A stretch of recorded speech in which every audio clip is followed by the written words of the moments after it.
İmam Əli Küfə məscidində namaz qılarkən İbn Mülcəm tərəfindən qılınc zərbəsi ilə ölümcül yaralanır və şəhid edilir.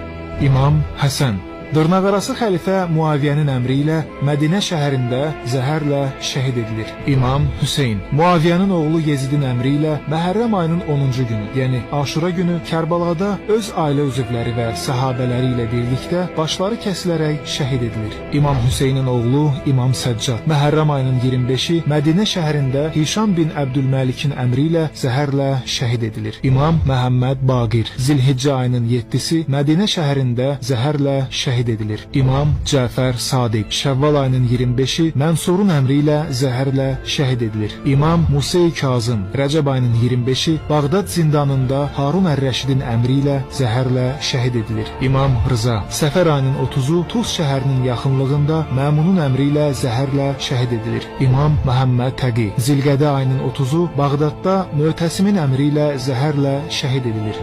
İmam Əli Ən-Nəqi Rəcəb ayının 3-ü Mütəvəkkilin əmri ilə Samirra şəhərində zəhərlə şəhid edilir. İmam Həsən Əskəri Rəbiül Əvvəl ayının 8-i Mötəmidin əmri ilə zəhərlə şəhid edilir.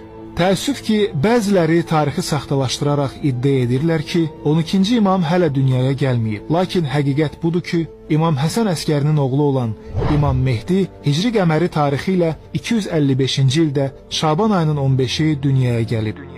Əgər bəzilərinin iddia etdiyi kimi imamın dünyaya gəlmədiyini desək, o zaman görəsən Allah Rəsulunun buyurduğu məşhur hədis dövrümüzdə kimə şamil edilir? Zamanın imamını tanımadan ölən şəxs cahiliyyət dövrünün insanı kimi dünyadan köçmüşdür. 12-ci imam olan Həzrət Mehdini Allah qeybə çəkdi. 12-ci imam sağdır və qeybdən zuhur edəcəyi günü gözləməkdədir. Allah Rəsulu İmam Mehdi haqqında buyurub, onun xüsusiyyətləri, danışıq və rəftarı cəmaat arasında mənə ən çox oxşayandır. O, uzun bir qeyb və azdırıcı çaşqınlıqdan sonra zuhur edəcək, Allahın əmrini elan edəcək, haqq dinini ortaya çıxaracaq. O, Allahın yardımı və qələbəsi ilə dəstəklənəcək və Allah mələkləri vasitəsilə ona kömək ediləcək. Beləcə, yer üzünü zülm və haqsızlıqla dolduğu kimi haqq, ədalətlə doldu.